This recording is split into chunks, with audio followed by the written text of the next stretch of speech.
मैं हूं एस्ट्रोलॉजर बिलाल शफी। आज मैं आपको बताऊंगा मई का मंथ 2022 लिब्रा वालों के लिए कैसा रहेगा। सबसे पहले मैं आपको बताता चलो, आपका योग कारक प्लैनेट जो ढैया में से गुजर रहा था वो ट्रांजिट मूव करके आ गया है 5th हाउस में। ये बहुत अच्छी पोजीशन होती है। अपनी औलाद की तालीमी मामलात, या अगर आप खुद तालीम से रिलेटेड हैं तो अपनी तालीमी मामलात में बहुत ज़्यादा फोकस करने की ज़रूरत है। लव रोमांस में थोड़ा सा ज़रा खिटपिट हो सकती है, इस चीज़ का ज़रा थोड़े दूर रहकर चलें तो ज़्यादा अच्छा रहेगा। सफ़र आपके बनते हुए नज़र आते हैं मुझे, कोई नए जॉब या ट्रांसफ़र होने के भी इम्कानात मुझे नज़र आते हैं। आप कोई नया बिजनेस अगर करना चाहते हैं, बहुत ज़बरदस्त फेस रहेगा। इकोनॉमिकली मामलात आपके थोड़े बेहतर होते हुए मुझे नज़र आ रहे हैं, ख़ास तौर पे 15 मई के बाद से। वैसे हर इंसान का एक अपना पर्सनल बर्थ चार्ट होता है, हर इंसान का एक अपना जायचा होता है। अगर आप अपना जायचा बनवाना चाहते हैं तो मेरा नंबर स्क्रीन पर आप मुझे कॉल करके पूछ सकते हैं।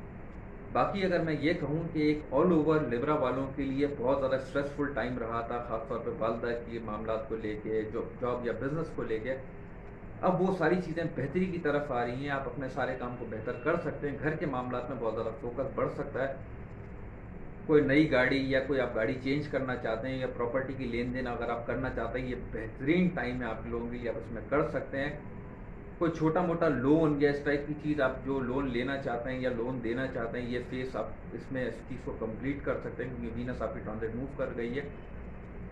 और हो सकता है आप अपने पार्टनर पे बहुत ज़्यादा ध्यान बढ़ेगा। शादी के मामलात या रिश्तों के मामलात को लेकर आप बहुत ज़्यादा बेहतरी की तरफ आते हुए मुझे नज़र आ रहे हैं। आपकी पर्सनैलिटी में बहुत ज़्यादा बेहतरी होती हुई नज़र आएगी, जो कि पिछले कुछ अरसे में बहुत ज़्यादा डल और बहुत ज़्यादा उदास सी रही थी, वो बेहतर होती हुई मुझे नज़र आती है। बाकी अगर आपको मेरी वीडियो पसंद आई है तो प्लीज़ चैनल को लाइक कीजिएगा, सब्सक्राइब कीजिएगा। अपना ख्याल रखिएगा। अल्लाह हाफ़िज़।